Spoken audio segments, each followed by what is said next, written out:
The panel to you, Mr. Balan Nambiar, Mr. Shibu Arakkal, Ms. Romicon Revola, who've so readily and wholeheartedly agreed to be part of this panel. Thank you very, very much indeed. And I'm not really going to spend time introducing them to you. They're pretty much known faces in the city of Bangalore, but I can tell you that they are firebrand and they definitely form part of the framework and fabric of Indian contemporary art in Bangalore. So once again, welcome to all the three panelists.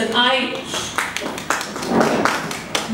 I'm going to be the one, of course, unfortunately, who is going to be raising the questions and issues. And the distinguished panelists will, of course, be coming up with their valuable inputs. Now, I leave it to the intelligent audience to draw your own conclusions at the end of this session. And we will also be having an interactive session at the end of this panel. So let's get straight to the discussion, shall we?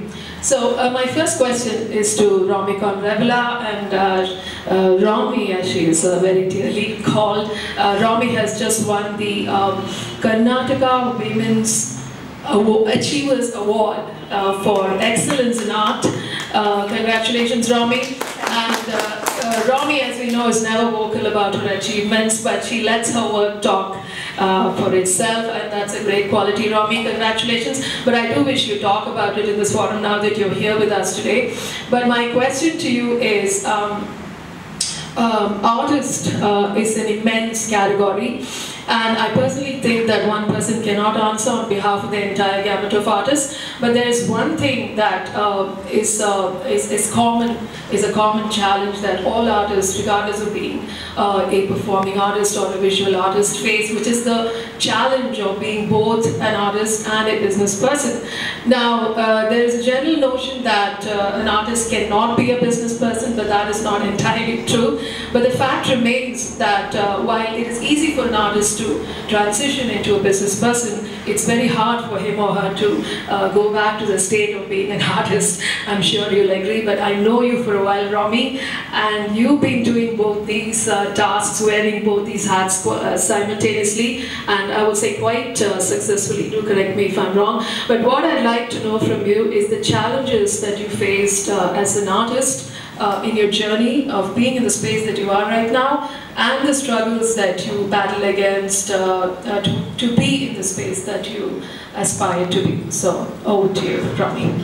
Thank you, Deepa, for having me here, and thank you for the question. Welcome, everyone. I'm so happy to see all of you here. I hope everyone can hear me. Yeah, okay. So, yeah, to start off, I'd like to say, I'd say it's a tightrope walk. That's the way I see it, but I enjoy it. I enjoy walking the tightrope.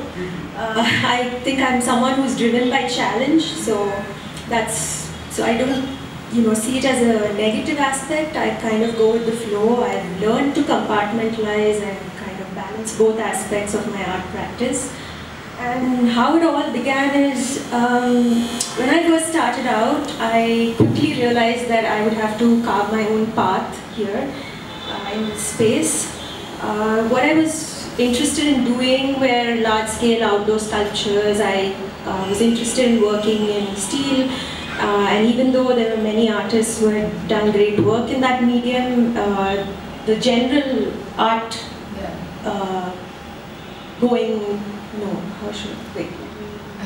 the general public that engages with art, they still were not looking at it as they still had some kind of block. For them, sculpture meant bronze or stone or copper. They were not very open. And because of that, because galleries cater to this audience, the gallerists were not very open. But although they were very sweet, they met me, they were very encouraging, they loved my work. But they couldn't work with me because my work didn't fit into any predefined genre, and galleries like predefined categories. So that was that. Then I realized I would have to, the environment here would not nurture my art practice, so I had to nurture myself. So that was the start of the journey. Initially it was a lot of fun, it was great adventure for me. I was young, I was ambitious, so I relied heavily on my intuition.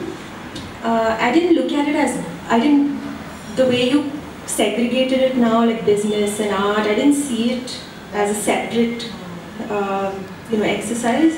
For me, I knew I wanted to make work. I needed to sustain myself to continue making work. So how do I, make sure there's a flow? How do I carry on and create different bodies of work?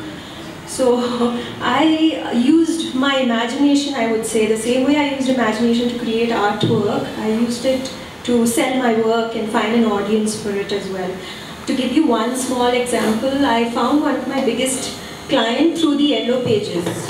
Now in those days, people still had landlines and Yellow Pages were still used. So, I didn't know any major art collectors, I didn't know any architects. I literally started from scratch, blank sheet of paper, didn't know anyone in town. But then I thought, okay, how do I go about finding an audience? Then I selected certain neighborhoods in the city where I thought, people had nice homes, and I thought at least a few of them would be interested in art. So I would look up addresses or phone numbers and just randomly call people. And yeah, of course it's not easy, but I did it and it paid off. You have to hear it, thank you. Yeah, go on.